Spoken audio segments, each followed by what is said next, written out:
Welcome back to the channel. We are on the final step of bag 2, which is mounting the shock tower with the body mount along with the final pieces of the bumper to the chassis. So up first is mounting the shock tower, which just goes on with 4 screws. I've never mentioned the driver that I use, but I really do like it. I've had it for a couple of years. It's the Metabo HPT. It's great. I stuck some ProTech stickers on it, a couple X-ray stickers on it. So now it's officially hobby material. But it's got a great 20 level adjustment on the clutch so that you can adjust the torque, which I find if I'm concerned about something, I can just crank it right all the way down to 0 and not worrying about overdriving.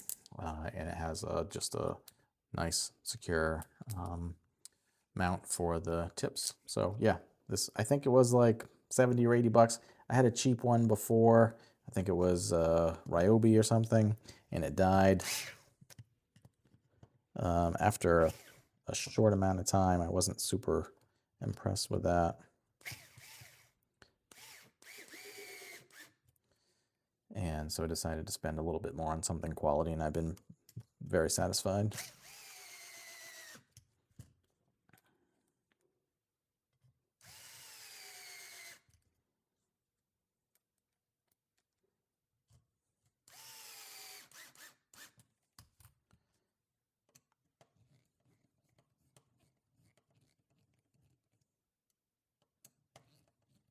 And anytime I'm mounting anything that has multiple points where it's secured, I just try to use a crisscross pattern for tightening up.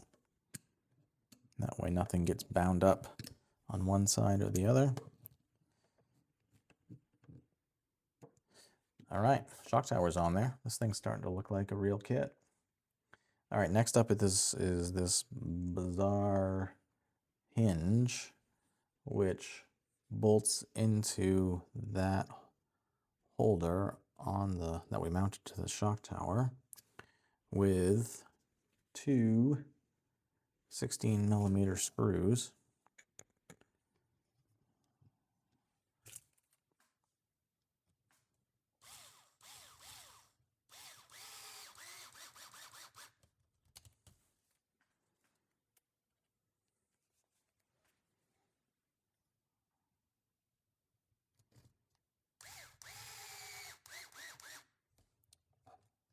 And if I remember correctly, I think I got that driver at Lowe's, I think.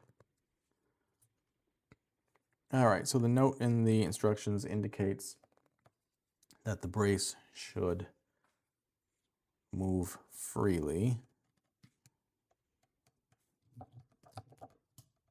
So I wouldn't call that free. So back that up a little bit. There we go, that looks better. So it's not totally free, but a little bit. All right, next up is the giant short course bumper with this tiny little point in the middle for the super narrow chassis. And as you would expect, similar to other design for short course, pops right on there.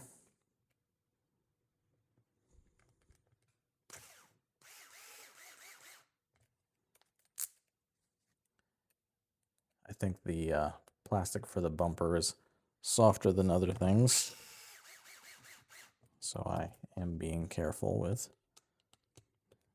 how tight we are tightening that.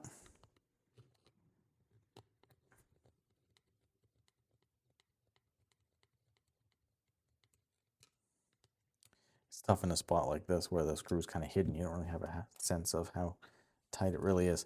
And part of the design on the bumper that's a little bit interesting is that it has these 2 little spots that are actually holding in the hinge pin. So that inner hinge pin on the front arms is just held on by this tiny little set screw on the back of the arm, and then the bumper in the front, there's no actual, clip or anything like that.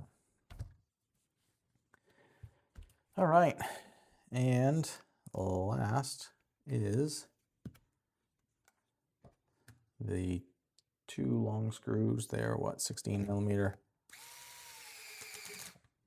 And from the bottom, I loosened up the torque on the driver.